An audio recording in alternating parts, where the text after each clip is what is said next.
사느냐, 대한민국의 심각한 체제 대결에서 우리가 지금 맞닥뜨려 있는 거거든요. 그래서 오늘 우리 국민들을 깨우지 않고 단순히 뭐냐면 경제 살린다, 민생 살린다 이런 것만으로 오늘 지금 이 대한민국 이거를 막을 수 있겠냐. 그래서 지금 저는 뭐냐면 다른 어떤 방법보다 정부는 어쩔 수 없이, 정당도 어쩔 수 없이 이걸 국민들을 민생을 살려야 되는 부분도 있고 또 중도에 있는 사람들을 이렇게 끌어들일 부분이 있기 때문에 어쩔 수 없다 하더라도 우리 지금 현재 시민단체들은 모두 다 힘을 합해가지고 국민들을 깨우는데 뭘로 사상으로 완전히 직격을 해서 그들의 실체를 알리는 그 어떤 문제를 우리가 일치단결로 하면 반드시 저는 성공한다고 봅니다. 과거의 경험칙성도 그렇고 지금 대한민국이 사실 소책자를 만들어서 이제 배포하니까 그 어떤 읽어본 사람들이 젊은 사람이건 좀 연세 드신 분들이건 이 책에 대한 어떤 그 사실, 팩트에 근거하고 있기 때문에 정말로 굉장히 받아들이시더라고요. 아까 그 강의할 때도 그렇게 받아들였듯이 지금 이 소책자 내용은 반드시 설득력이 있다고 생각하고요. 그 다음에 사실은요, 여러분 잘 아시죠?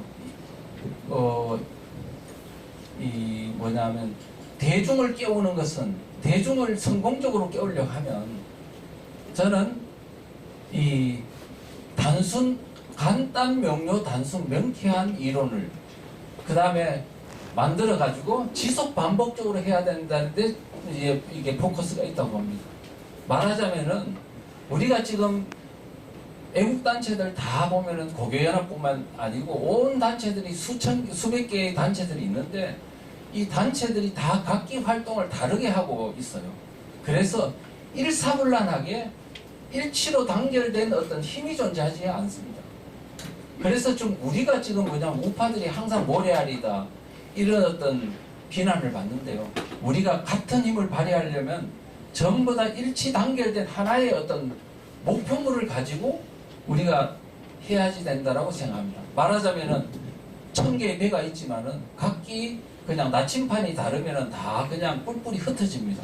그러나 나침판 내비게이션이 같으면 전체로 다 한 방향으로 우리가 투쟁을 할 수가 있다는 거죠. 그래서 우리 지금 고교연합은 원래 전국에 다 있는 회원들을 갖고 있지만 이 회원들을 통해서 대한민국 우파단체들을 하나로 결집시켜 나갈 수 있는 방향을 좀 잡아줬으면 좋겠다 이런 말씀을 드리겠습니다.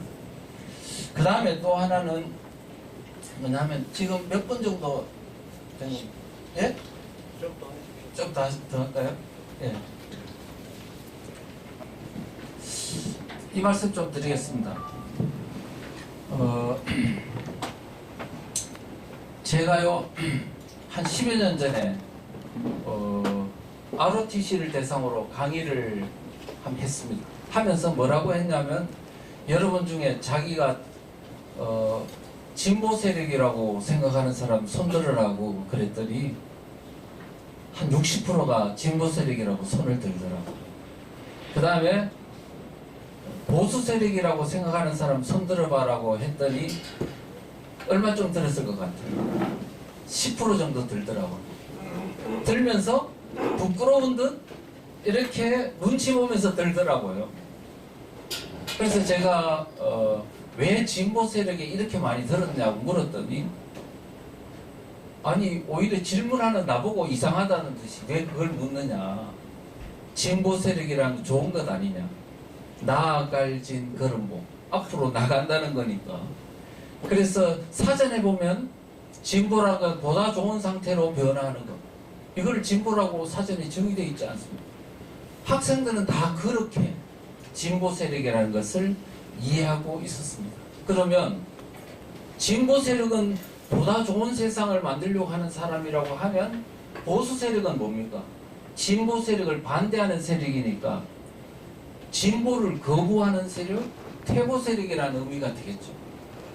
그러니까 우리 지금 이 진보 보수 프레임은 바로 ROTC 학생들이 그랬던 것처럼 매우 이상한 프레임인 거죠. 그래서 제가 그 학생들 보고 이런 말을 했습니다. 진보 세력이라 하면 여러분들은 사전에 있는 용어를 보고 진보 세력은 좋다라고 이해하고 있느냐 그랬더니 맞다고 그러더라고요. 그러면 우리가 정치학적 의미에서의 진보 세력이라는 것은 바로 공산주의 사회주의를 의미한다. 이제 이렇게 설명을 하고, 마르크스부터 레닌, 스탈린, 오태동, 그 다음에 뭐 김일성, 박헌영 등에 이르기까지, 심지어는 조국이도 진보 집권 프레임이라는 게 있잖아요. 그 책에 보면 진보 세력이라 하면 사회주의 세력을 말한다고 딱 되어 있습니다. 지금 세계 공산주의자들은 다 자기들을 진보라는 프레임으로 포장을 해서 자기들을 진보 세력이라고 부른다 이야기를 해주고, 근데 지금 미국이라든가 유럽에 있는 모든 다른 서구의 나라들은 진보 세력이라고 하면 그거는 공산주의 사회주의자들이 자기들을 포장한 용어라는 걸 다 알고 있다고 이야기했습니다. 심지어 지난 2020년도 트럼프 대통령 선거할 때도 트럼프 대통령도 진보 세력이라고 포장하는 사회주의자들, 소셜리스트라고 막 비판을 하더라고요. 다 알고 있는데 우리 한국에 있는 젊은이들과 일반 국민들은 그걸 모르고 있다는 겁니다. 그래서 그런 사태가 벌어진 겁니다. 그러면서 다시 묻겠다 그러면서 진보 세력이라고 생각하는 사람 손들으라고 그랬더니 아무도 안 들더라고요. 5분 만에 끝난 겁니다. 5분 만에. 그리고 너무 의외로요, 진보 보수라는 그 간단한 설명만 해줘도 그렇게 생각이 안 바뀌던 사람이 확 바뀌더라고요. 자, 그런 걸 느껴서 우리가 지금 이 대한민국을 이토록 심각하게 만든 것, 이것은 바로 이 사소한 용어 하나가 좌익들이 만든 프레임 때문에 이게 이제 이렇게 그저 혼란스럽게 된 겁니다. 왜 그러냐면 여러분도 아시다시피 우리 지금 대한민국 국민들 중에 자유민주주의 좋아 안 좋아하면 제가 알기로는 한 80% 이상은 다 좋아하는 걸로 알고 있습니다. 공산주의 싫어 안 싫어, 북한이 좋아 안 좋아, 그러면 전부 다요 좋다는 사람은 아마 10%도 안 될지 몰라요. 그런데 왜 지금 현재 대한민국은 잘못된 이 어떤 체제 전쟁이 그들 편에 너무너무 많은 사람들이 들어가서 이토록 심각한 상황에 이르렀는가. 그리고 지금 자칫 잘못하면은 이제는 뭐 선거에서 지고 이렇게 하다 보면 결국은 북한 체제로 흡수 통일이 될 수밖에 없는 심각한 사태에 이르렀는가 하면 우리가 잘못된 그 용어, 그들이 만든 프레임을 우리가 벗겨내지 못한 것 때문에 그렇다. 그래서 우리가 조금 뭔가 지금 뭐냐면 우리가 잘못된 프레임을 벗어낼 수 있는 뭔가 그런 이런 전략적인 것들을 잘 연구해가지고 대중들한테 알려줘야 됩니다. 그래서 지금 이 책의 소책자 내에도 읽어보시면요, 아, 지금 우리는 누구와 전쟁을 하고 있으며 현재 이 상태로 그냥 하면 북한 체제로 흡수 통일이 된다. 또 공산주의 사회주의 체제로 우리 대한민국이 넘어가게 된다는 사실을 이제 잘 알 수 있게 되고, 또 그 다음에 우리 대한민국이 심각한 상황이 된다는 것을 우리가 잘 알 수 있도록 해놨습니다. 그래서 이와 같은 용어 하나를 우리가 제대로 좀 알기만 해가 정확하게 알려준다면 생각보다 쉽게 문제를 풀 수 있다고 저는 생각합니다. 그래서 우리가 여러분도 잘 아시다시피 6.25 전쟁 전에 대한민국이 얼마나 좌경화가 심했습니까? 그런데 이 좌경화가 심했던 대한민국이 얼마 만에 반공의식으로 바뀌었는지 한번 가만히 생각해 보십시오. 6.25 전쟁 발발하고 딱 3개월입니다. 딱 3개월. 3개월도 아니에요. 한 1개월 겪어보면서 바로 알게 됐습니다. 북한군이 내려오고, 북한군이 내려가 마을에 이제 장악했더니 그 마을에 있는 좌익들 또는 이 부역자들이 북한군 환영대회를 하면서, 그 다음에 또 완장, 빨간 완장을 차고, 그 다음에 그 동네에 그 반동분자들 잡아오라 그러니까 집집마다 다니면서 살생부 만들어가지고 잡아가지고 인민위원회 거기서 이제 해가지고 인민재판을 통해서 처형하고 이런 일들이 있었지 않습니까? 저는 강의하면서 많은 그런 6.25 전쟁을 겪었던 분들이 이야기하는 걸 많이 들었습니다. 그래서 그런 것들을 겪어보면서 이제 야 이건 아니구나 하면서 완전히 바뀌어버린 거죠. 저는 국민들을 사상적으로 각성시키는 것은 긴 시간이 필요하다고 생각하지 않습니다. 순식간에 이루어질 수도 있습니다. 여러분들이 지금 박근혜 대통령 탄핵한 이후 지금까지 7년의 세월이 흐르면서 얼마나 많이 노심초사하고 고통을 당했습니까? 그런데 얼마나 바꿨습니까? 근데 왜 안 바뀌었습니까? 이렇게 노력했는데도. 근데 뭔가 바꿀 수 있는 요소가 있을 거라고 보는데도 우리는 하지 못했습니다. 그래서 저는 생각한데 바꾸는 것은 한순간에 바꿔야지 질질 바꾸면 안 된다고 생각합니다. 그 다음에 두 번째는 바꿀 때 국민들이 아 이거구나, 야 이렇게 심각한 줄 몰랐다고 누구나 깜짝 놀랄 어떤 팩트가 존재해야 된다고 생각합니다. 팩트가 존재하고 그 다음에 또 하나는 뭐냐면 이 어떤 놀랄만한 어떤 그것이 국민들 속에서 의분이 일어나야 된다고 생각합니다. 그래서 저는 이 소책자가 작지만은 국민들한테 가서 그런 어떤 대중운동이 일어날 수 있는 나는 무기라고 저는 생각을 하고 있습니다. 그래서 우리가 이런 어떤 깨닫지 못하는 것을 깨닫게 해주는 그런 어떤 동력이 반드시 있어야 된다고 생각하고요. 그 다음에 또 하나는 뭐냐면 우리 고교연합 같은 분들이 제가 이제 애국운동을 하면서 느낀 건데요. 여러 애국단체들을 안 만나본 단체가 저는 없습니다. 만나보면서 느낀 게 하나가 있어요. 야 뿌리가 없구나. 잎은 무성한데요. 잎은 무성한데 딱 들어보니까 뿌리가 다 고구마 같은 어떤 이런 뭐가 이렇게 이렇게 있어야 되는데 그게 다 사라지고요. 줄기만 있더라고요. 전국 단체인데 막상 들어가 보니까 지방 조직이 하나도 없고 위에 있는 대표자들 몇이서 만나는 뭐 그냥 동아리 비슷한 형태로 되어 있더라고요. 저는 그래서 이게 도대체 원인이 뭔가 하니까 뭐 첫째는 뭐냐면은 이 조직이 존재해야 될 지향점이 이게 모호하더라고. 왔다리 갔다리 하는 부분이 하나가 있고 그 다음에 또 하나는 뭐냐면 운동을 하지 않아요. 그 말하자면 앉아가지고 나라 걱정은 많이 해. 그런데 이 걱정하는 것이 아니고 그 에너지를 운동으로 바꿔줘야 된다고 생각을 합니다. 그러니까 예를 들면 이 소책자를 하나를 가지고요. 실제 나눠주는 어떤 운동 이런 뭔가 운동이 일어나야지 운동이 안 일어나고 앉아가지고 어떤 그 협의만 회의만 하고 걱정만 해가지고는 절대로 뭐냐면 이거는 조직 동력이 생기질 않는다고 생각합니다. 자 그리고 그 다음에 또 고교연합은 이런 어떤 활동을 해요. 그리고 또 다른 단체도 있지 않습니까? 제가 볼 때는 한 몇백 개 단체, 몇천 개 단체가 있을지도 몰라. 그런데 전부 다가 목표가 달라요. 어디로 가야 될지를 모르기 때문에 막상 못 참여하시는 분도 많고 하지만은 이게 뭐냐면 하나의 귀일점이 없어요. 말하자면 1000개의 배가 이 태평양에서 이렇게 움직이는데요. 각기 나라를 걱정해서 온 것 같긴 한데 전부 다 방향이 다 틀려가지고 되더라고요. 그래서 우리는 어떻게 해야 되냐, 저 북극성이라는 하나의 목표, 우리가 해야 될 목표를 명확하게 해놓고 1000개의 배가 움직여 나침판을 가지고 움직여라 하면 1000개의 배가 다 일치로 딱 이렇게 균형을 잡고 하게 되거든요. 그래서 우리가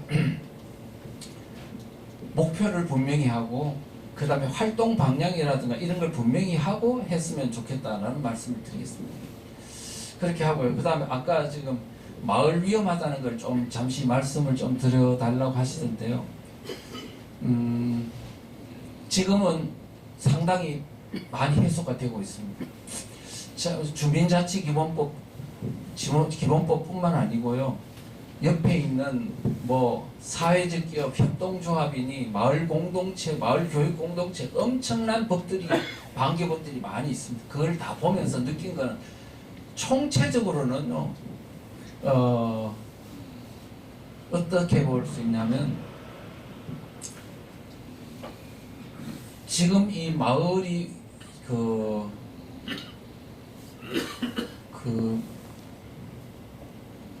뭐라고 할까, 지금 이 좌파들이 지금 마을 주민자치회뿐만 아니고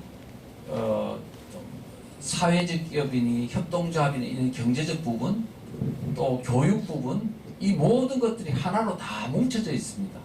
뭉쳐져 있어서 이미 이것들이 언제부터는 2000년도 들어왔어. 2000년도 노무현 정부 들어오면서 본격적으로 이제 귀촌 귀농 운동이 일어나면서 이거를 장악해 들어가기 시작했고, 박원순 시장이 들어가면서 이제 마포에 있는 성미산 마을 모델처럼 전국적인 마을을 마포에 있는 성미산 마을 모델처럼 만들려고 했고, 그 다음에 또 베네수엘라에 있는 모델을 또 원용해가지고 대한민국의 하부를 완전히 좌파가 마을의 어떤 공동체를 완전히 장악하도록 하는 시도들이 이제 문재인 정권 하에서 완전히 법제화가 이제 되려고 했던 거고, 실제는 주민자치기본법 같은 거는 통과가 안 됐지만은 여러 가지 조례를 통해 가지고 지금 주민자치가 얼마나 만들어져 있냐 하니까 3,500개 읍면동 중에 1,240몇 개가 만들어졌어. 그런데 지금 이제 이와 같은 그런 각종 조례라든가 법률을 통해서 마을을 장악하는 것들이 이제 상당히 깊이 이루어졌는데, 우리 이제 마을이 위험하다는 걸 많이 이제 알리게 되면서 지금은 어느 정도 상태에 있냐 하니까 지금 서울시 같은 경우는 서울시 마을 공동체 관련 마을시 공동체 종합지원센터라든가 이런 어떤 조직들이 다 해체했습니다. 그 다음에 지금 윤석열 정부 들어와서 좌파 마을 활동가들한테 가는 돈이 지금 한 90%가 차단이 됐다고 해요.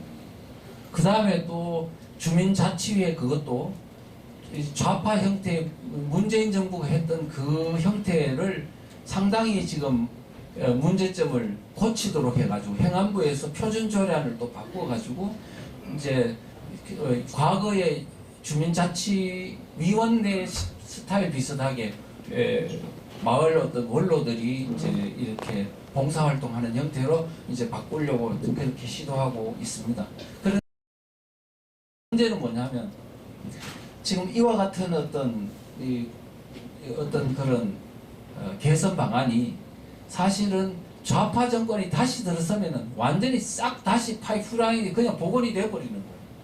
그러니까 지금 우리가 하는 거는 거기에 대한 본질적인 문제, 법제화된 거를 완전히 다 드러내지 않고 미봉책으로 이렇게 자금 차단하고 뭐 보조금 차단하고 이런 형태로 하고 있기 때문에, 그래서 이게 정권이 바뀌어버린 순간에 그 파이프라인이 다시 부활이 돼가지고 완전히 다시 그들의 세상이 만들어질 수 있습니다. 그렇기 때문에 우리가 지금 정부에서도 이 문제 같은 거를 좀 제대로 알아가지고 완전히 본질적인 문제를 해소하도록 해야 되는데, 정부가 제가 대통령실에 가서 이야기를 해도 그걸 제대로 뭐 이렇게 알아먹지도 못하고, 그 다음에 또 알려고 하지 않고 이렇게 하다 보니까 사실은 개혁이 좀 미진하게 되어 있는 부분이 있습니다. 그 다음에 여러분 잘 아시고 이와 같이 마을에 있는 이런 그런 법들 보시다시피 문재인 정부 들어서 가지고 한 4,025건이나 법률이 바뀌었죠. 조례가 8만 건이 바뀌고 엄청난 법이 바뀌었잖아요. 바뀌었는데 이러한 법이 바뀐 것을 가지고 앞으로 여러분들이 만약 이 법을 정상적인 법으로 교체를 하려고 하면은 어떻게 해야 되겠습니까? 국회 입법권을 완전히 그냥 압도적 다수를 차지해야 되는데 그럴 가능성이 없지 않습니까? 그러면 이 법 체계가 언제 가냐? 앞으로 4년 뒤에까지 또 그냥 이어지겠죠. 이러니까 앞으로 대한민국이 상당히 뭐냐면 지금 현재 상태로 그냥 적당하게 선거해가 비기면 되는 거 아니냐? 그렇게 될 수 있는 상황이 아니다는 것도 말씀드리고, 그 다음에 압도적인 예를 들면 200석을 얻었다고 치자고요. 그렇다고 대한민국에 지금 4,000건이나 바뀐 이 법을 바로 이렇게 바꿀 수 있는 게 아니잖아요. 어떻게 해야 됩니까? 입법을 할 수 있는, 교체할 수 있는 그런 국회 의석을 얻어야 되겠지만, 더 중요한 것은 국민들이나 그 다음에 학자들이 법을 바꿀 수 있는 역량을 갖추고 있어야 되지 않습니까?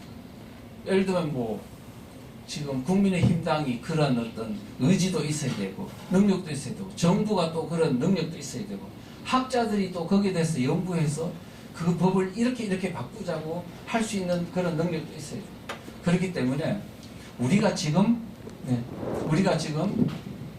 이 어떤 중차대한 체제 위기 앞에서 우리가 국민들을 깨우는 이것만이 결국은 우리 지금 단순하게 하는 것이 아니고 국민들을 깨워서 완전히 대한민국을 혁명적으로 바꿀 수 있는 어떤 그런 뭔가 변화가 일어나야 된다, 이런 말씀을 드리면서 오늘 여기서 마치겠습니다.